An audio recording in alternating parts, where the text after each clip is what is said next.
And now, a tale well calculated to keep you in suspense. The estate was remote and lonely. The fortune was theirs for the taking. The setup was perfect. The setup for murder. Listen now to The Imposters, starring Reynold Osborne and Charita Bauer, and written especially for Suspense by Peter Fernandez. Taxi! Taxi! Taxi! Evening, miss. Where can I take you? To the Cromwell place, please. Cromwell Estate. You got that right, miss? Well, I received this letter of instructions from the butler, Mr. Victor Hammersmith. I've accepted a job as Mr. and Mrs. Cromwell's housekeeper. Well, I guess it'll be okay then, but let me warn you, that Mr. and Mrs. Cromwell are a couple of spooks. What do you mean? If they want anything, they telephone. It gets delivered. But only to the gate, no further. No one's allowed in, and no one ever comes out. Well, how about the butler on his day off? Doesn't he come to town? They don't keep a car, and it's a long walk to town, so I never see him. Say, I thought it was clearing. From the direction of that lightning, it looks like we're in for more of the same. Well, maybe we can get there before it breaks.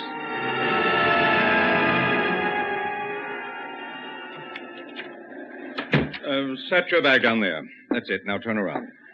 Are you Mr. Hammersmith? Yes, turn around, I said. You mean like this? The agency said you were 5 feet 4 exactly. I am. Turn around again. Face me. Face me, I said.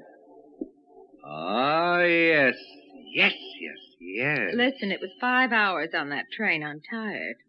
Would you mind telling me where my quarters are? Oh, forgive me, Angela. I've been so anxious to see you, to find out if you measured up to what they led me to expect. And you're perfect. Just perfect. Oh, here, let me help you with your raincoat.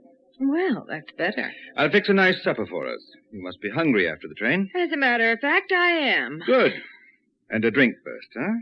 Why, thank you, Mr. Hammersmith. Victor. My name is Victor. Sit down. I've been preparing for your arrival. We're going to be friends, Angela. And I'm very anxious to know you.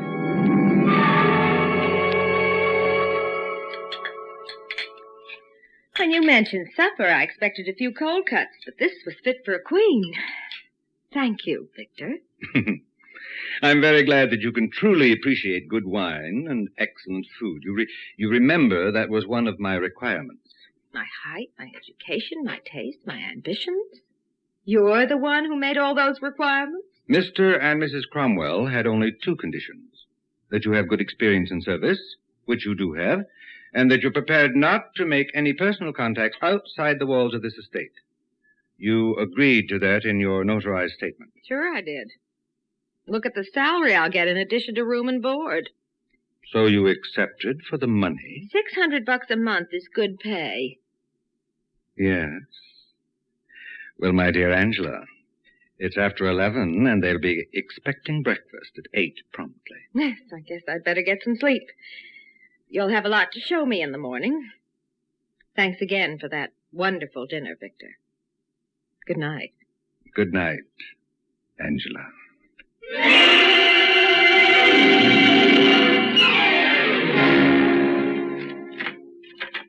Yes, Angela? Your tea is served in the drawing room, ma'am. Oh, thank you. Will Mr. Cromwell be joining me, do you know? He's already there, ma'am. Oh, good. Walk along with me, Angela. Yes, ma'am.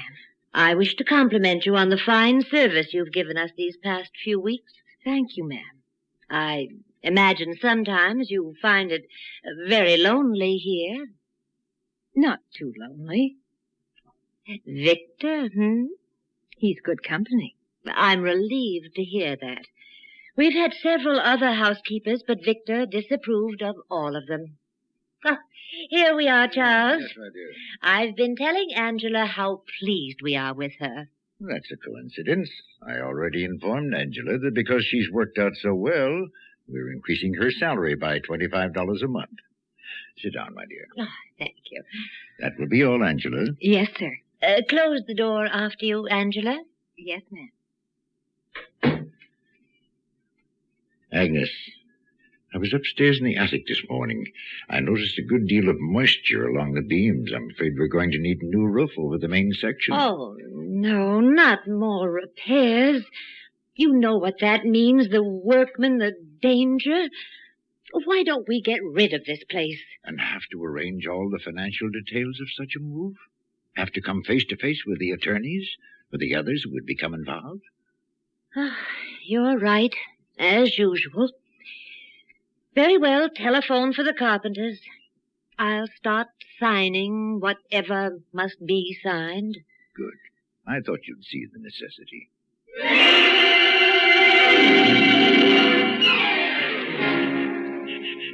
Oh, Victor. Oh, I never thought I could feel this way about anyone. I love you, Victor. So now you have two loves, Two? No, just you. Two loves, I said. Me and money. Or am I wrong? Oh, you're right, my dear. Oh, to have both, I'd want nothing more. You can have both.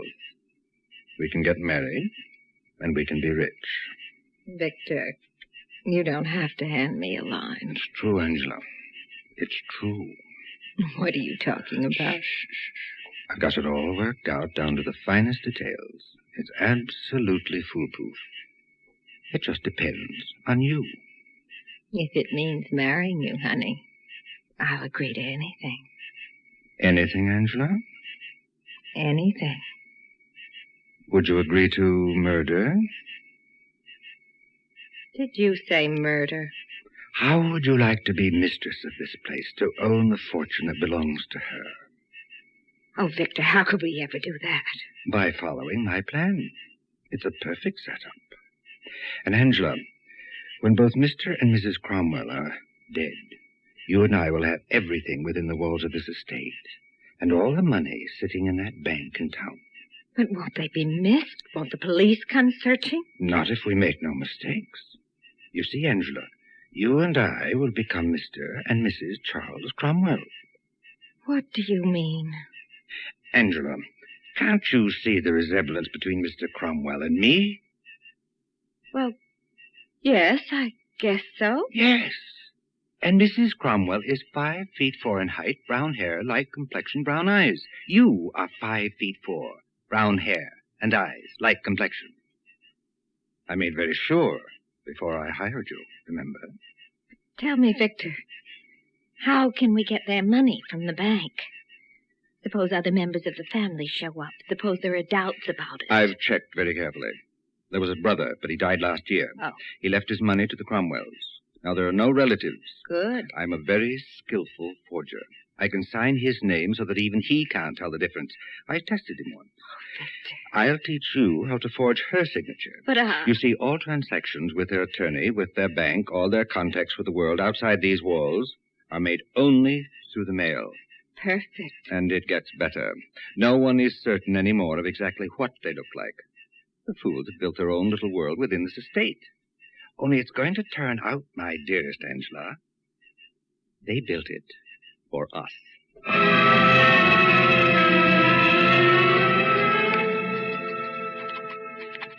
Perfect. A perfect forgery. You've acquired speed and facility. The lines no longer appear studied or uncertain. Perfect forgery. Now, when did your father die? July 25th, 1948. Ah, What's the matter? too pat. People remember birthdays, but seldom the days of death. Forget the exact date. Just remember it was the summer of 48. All right. He died in the summer, around July or August 1948. Bless his soul. Very good. That's one of her phrases. Victor, when? When?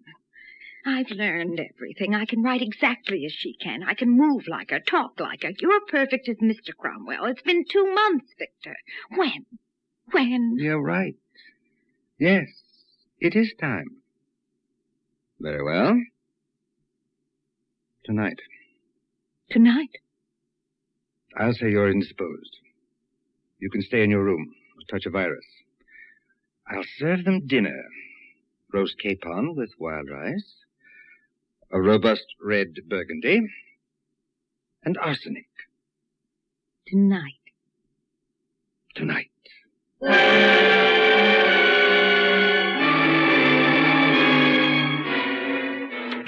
Angela. Angela? Yes, Victor. You can come downstairs now. They're dead. And buried. In the center of the plum orchard. I covered the area with sod. The ground looks hardly disturbed. Oh, Victor. And we're rich now, Angela. And this place is ours. And we can have everything we want now. Come, my angel. We'll dine in the dining room. And toast the future.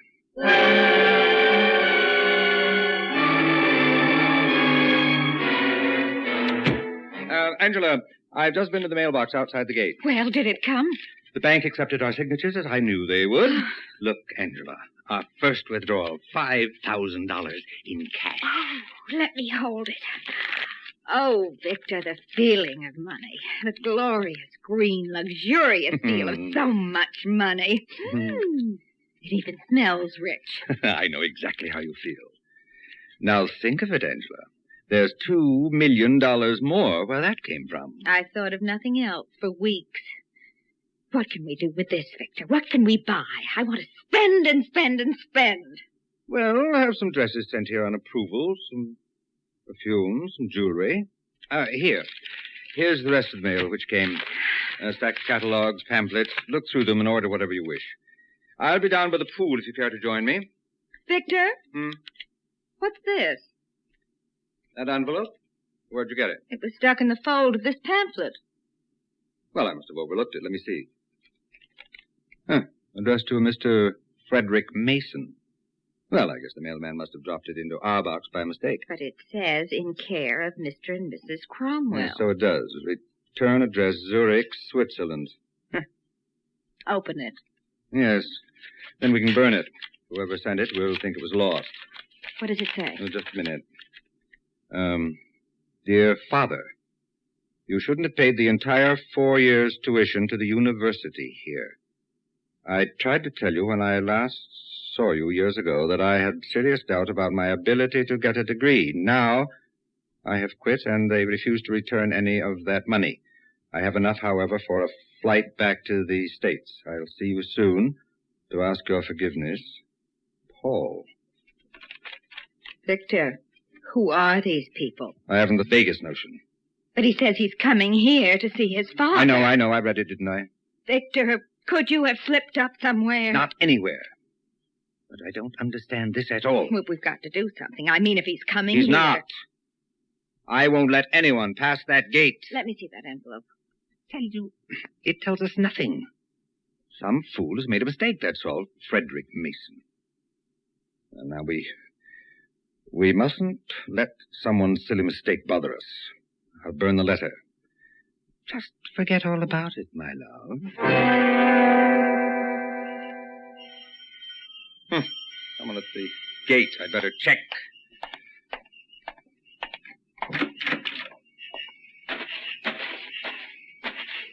Who is it? Who's that out there at the gate? Father? Is that you? Please, take that flashlight off my face. I can't see. I'm not your father. No one lives here but my wife and myself. Oh, Mr. Cromwell, I didn't recognize your voice. I'm sorry to disturb you. Who are you? Paul Mason. If you'll just tell my father that I here. don't know you or your father. But you must. I'm Frederick Mason's son. You know, the butler. The butler? It's been a long time since I visited, Dad, and I guess I have I grown. tell you, I have no butler here at all. You haven't? When did Father leave? When? Well, It must have been very recently. If you'll just give me his forwarding address... Young man, I never even heard of your father. What? Now, if you'll just get back into your taxi over there... But just a minute, Mr. Cromwell. You're making a mistake. No, my young friend. You're the one who's making a mistake.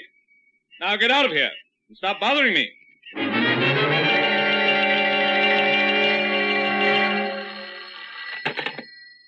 Yes? Morning, Mr. Cromwell. This is Lieutenant Russell of the Township Police Department. Oh? Well, what do you want, Lieutenant? I'm sorry to disturb you so early, but I must talk to you as soon as possible. I should be out there in a few minutes. Talk?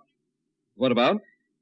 I'll tell you when I see you. Lieutenant, I'm sorry, but we never admit anyone here. I know. That's why I called first. When I get there, I expect that gate to be opened for me. It won't be. Just because you're a policeman, don't think you have any more right than anyone else to trespass on private property. Mr. Cromwell, I have a search warrant. A search warrant? I anticipated your attitude about talking to anyone. Now, I expect you to have that gate open. Goodbye, sir. You listen to me. Hello. What is it? What do they want? I don't know. But some cop's on his way out here. A cop? Well, we've got to get out of here before he comes. Don't be a fool. We have nothing to hide. That young man from last night. I'll bet he put the police up to this. What if he did? He's making a mistake. Victor, I'm scared. Then control yourself. If you just remember that you're Mrs. Cromwell, nothing can go wrong. Here, put on this sunbonnet. I'll wear these dark glasses.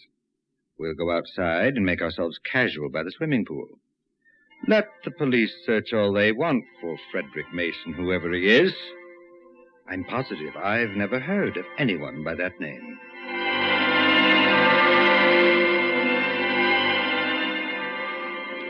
Here comes the car, Victor. I see it. It's the cops, all right. And that young man from last night is with him.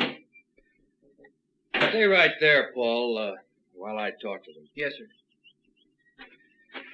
Take a look, Mr. Cromwell. Here's the warrant. I see it. What do you want? Just some information. What kind of information? I'm looking for Frederick Mason. He was your butler. That's what that young man claimed last night. But I assure you, Lieutenant, I don't know what he's talking about. Well, that's very peculiar. Why do you say that? Well, this letter that Paul Mason gave me, it was mailed from right here only 2 weeks ago. You're certain? Take a look at the envelope. Yes, I see. But this envelope doesn't indicate that it was sent from our mailbox out by the road. Yes, I know. So I checked with the mailman who has this route. He doesn't handle many letters which are sent to Switzerland, so he couldn't help noticing them. He told me that every 2 weeks for years he's picked one of them up from your mailbox. Then someone else was using that box. Look, Lieutenant, you're here on a wild goose chase. I told you I don't know Frederick Mason. Well, he could have worked for you under an assumed name. I doubt that. It's possible, isn't it? Here, Mr. Cromwell, Paul gave me this snapshot of his father. It isn't a very clear picture, but maybe you can recognize him. Take a look. Yes. I'd like to see it, too. Oh. Well, what is it, Mrs. Cromwell? You recognize him? No. No, of course I don't. Obviously, this is upsetting Mrs. Cromwell. I must ask you to leave us alone. Then you don't know the man in this snapshot? No, I don't. Now, will you please go? All right. Probably some mistake. I'll have another talk with Paul Mason. I'm sorry for disturbing you. Goodbye, Mr. Cromwell. Goodbye, Lieutenant. Victor. You saw that snapshot. Didn't you recognize that man? Yes. We knew him as Mr. Cromwell. He's the one I killed. He was the young man's father. I'm afraid he was. You've made a terrible mistake. I only know that for years they lived here as if they owned this place. They must have been impersonating the Cromwell, just as we've been doing. That would account for the isolations and secrecy. Will you shut up? What's the matter with that cop? Why doesn't he pull out of here? He's talking to the young man. I don't like it, Victor. It's all right. Just don't panic. Smile. Smile, I said. That's it. If we pretend nothing's wrong. Victor, they're both coming over here. I can see. Mr. Cromwell? I thought you were through bothering us, Lieutenant. Paul just told me that he couldn't see you in the dark last night, and he hasn't been able to get a good look today, but... He's not interested in me. He's trying to find his father, isn't he? Paul, what do you say now? I still can't be sure. Mr. Cromwell, would you please take off those dark glasses? Why should I? You've imposed on me enough. Now get out of here. I recall that Mr. Cromwell was taller and he had less hair than this man. What kind of nonsense is this? When I was about 15 years old and my father was the butler, I visited here. I can remember Mr. and Mrs. Cromwell very clearly. You are not Mr. Cromwell. He's lying, Lieutenant. And her, I've never seen her before in my life. This is absolutely ridiculous. We can prove who we are. Victor, Shut go up. and get the... Victor. Oh, is that your name, Victor? Of course not. She's upset. Exactly. She's upset, and she didn't take the time to think. No, What's your last name, Victor? My name is Cromwell. Charles Cromwell. And she calls you Victor. And this young man can't recognize you. And you deny that until 2 weeks ago, Frederick Mason was sending mail from here. I tell you, we're Mr. and Mrs. Cromwell. Well, maybe you are, but I'm beginning to doubt it very much. Nothing adds up. Come on, I'm taking both of you into town. I intend to find out just exactly who you really are.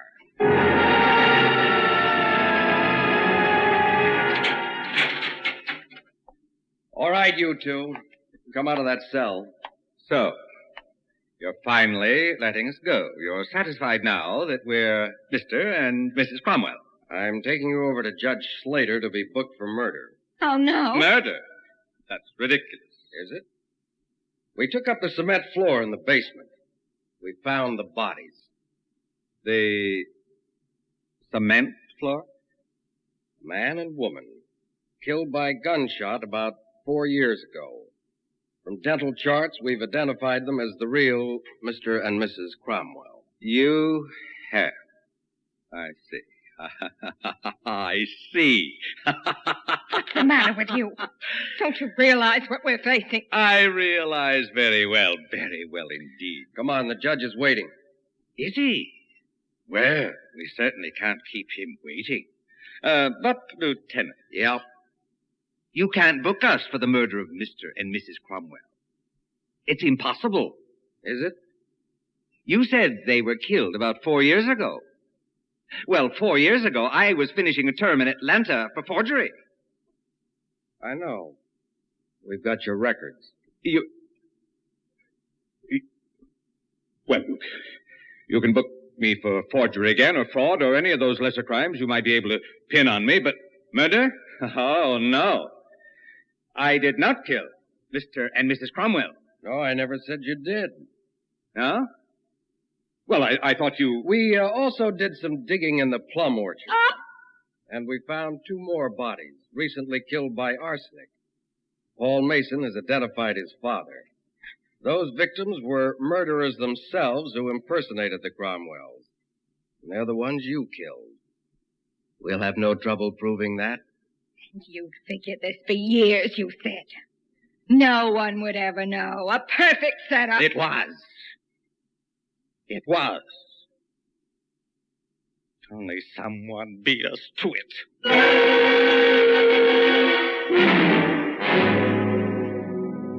Suspense. You've been listening to The Imposters, starring Reynold Osborne and Charita Bauer, and written especially for Suspense by Peter Fernandez. Suspense is produced and directed by Bruno Zerato Jr., music supervision by Ethel Huber. Featured in tonight's story were Cliff Carpenter, Arlene Blackburn, Melville Ruick, and Bill Lipton. Listen again next week when we return with The Black Door, written by Robert Arthur. Another tale well calculated to keep you in suspense. Enjoy the Gary Moore Show weekdays on the CBS Radio Network.